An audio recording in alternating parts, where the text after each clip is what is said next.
जय श्री राम दोस्तों। कैसे हैं आप सब लोग।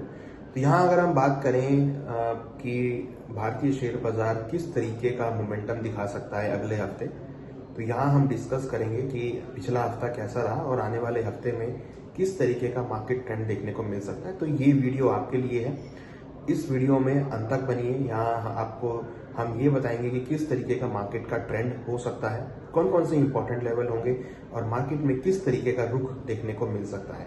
तो यहाँ अगर हम पिछले हफ्ते की बात करें तो मार्केट काफ़ी रेंज बाउंड रहा। हालांकि कुछ इंडेक्सेस पॉजिटिव में क्लोज हुए, कुछ इंडेक्सेस नेगेटिव में क्लोज हुए। तो यहाँ अगर हम बात करें निफ्टी की, तो निफ्टी करीबन 23,970 के आसपास क्लोज होता हुआ नजर आया। निफ्टी ने अपना वीकली लो करीबन 23,796 का बनाया और ऊपर में करीबन 24,334 के हाइज बनाए। उसके बाद हमने देखा कि ऑलमोस्ट फ्लैट नोट पे क्लोज होता हुआ नजर आया। वहीं हमने देखा बैंक निफ्टी करीबन 54,863 के लेवल पे क्लोज होती हुई नजर आई। करीबन 2.25% की गिरावट बैंक निफ्टी में देखने को मिली। वहीं अगर हम सेंसेक्स की बात करें तो सेंसेक्स में हमने फ्लैट नोट पे क्लोजिंग होती हुई देखी, करीबन 76,913 के लेवल पे।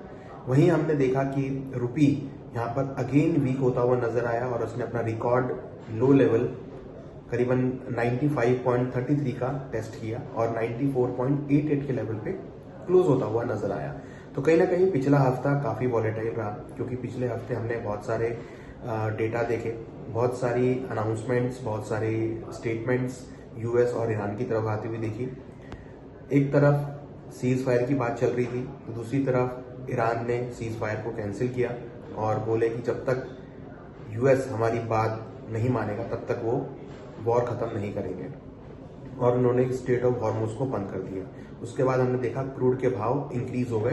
पिछले 4 महीनों में क्रूड के भाव करीबन 81% बढ़े हैं। तो कहीं ना कहीं भारतीय बाजारों में क्रूड के भावों का एक इम्पैक्ट आता हुआ दिख रहा है। हालांकि सबसे इंपॉर्टेंट इवेंट जो है वो बंगाल के इलेक्शन है, जिसका रिजल्ट आपको 4 तारीख को आता हुआ दिखाई देगा, मीन सोमवार को आता हुआ दिखाई देगा। तो हमने देखा कि काफी एक रेंज बाउंड मोमेंटम रहा और मार्केट अब कहीं ना कहीं यूएस ईरान के वॉर की तो पे जो भी डिस्कशन है, जो भी स्टेटमेंट है उसकी तो वेट कर ही रहा है, प्लस बंगाल के इलेक्शन को भी लेकर काफी सुगबुगाहट है मार्केट के अंदर में, जिसको देखकर लगता है कि उसी से आगे मार्केट का ट्रेंड डिसाइड होता हुआ दिखाई देगा। हालांकि ग्लोबल परिप्रेक्ष्य की बात करें तो क्रूड ऑयल के भाव काफी इंपॉर्टेंट रहेंगे। क्रूड ऑयल का मोमेंटम काफी इंपॉर्टेंट रहेगा, क्योंकि उससे सेंट्रल बैंक्स की मॉनेटरी पॉलिसी डिसाइड होगी। तो अगले हफ्ते अगर हम बात करें तो इंपॉर्टेंट लेवल्स की अगर हम बात करें तो निफ्टी में इंपॉर्टेंट लेवल करीबन डाउन साइड में सपोर्ट 23,800 है और हायर साइड में 24,300 है। वहीं अगर हम बैंक निफ्टी की बात करें तो बैंक निफ्टी में इंपॉर्टेंट सपोर्ट 52,000 के आसपास है और रजिस्टर्स करीबन 56,000 के आसपास है।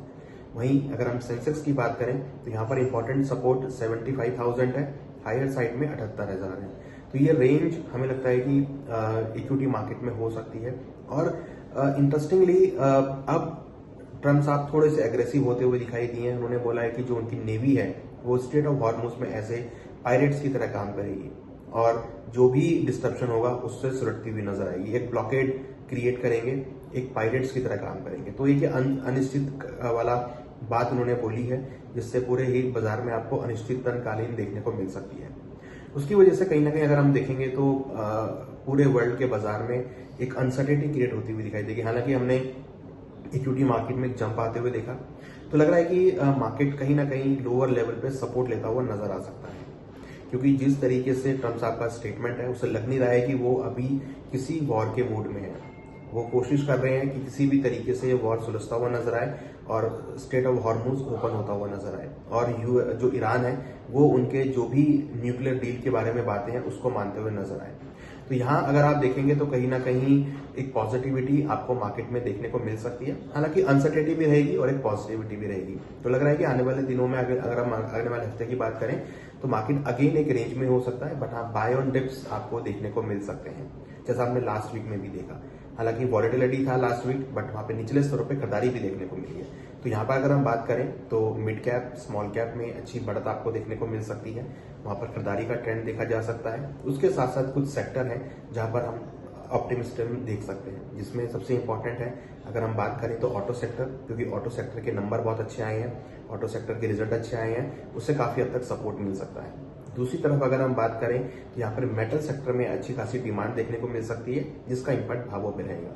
तीसरा सेक्टर अगर हम बात करें तो डिफेंस और एआई, जहां पर हम काफी अट्रैक्शन आते हुए देख रहे हैं, तो डिफेंस और एआई के अंदर भी काफी अच्छी अपॉर्चुनिटी देखने को मिल सकती है और रिकवरी वहां पर देखी जा सकती है। तो आने वाले हफ्ते में अगर हम बात करें ओवरऑल, तो मार्केट का आउटलुक साइडवेज टू पॉजिटिव रहेगा, जहां पर मार्केट अपने सपोर्ट लेवल के आसपास एक अच्छी बाइंग अपॉर्चुनिटी अमर्ज होती हुई दिखाई दे सकती है।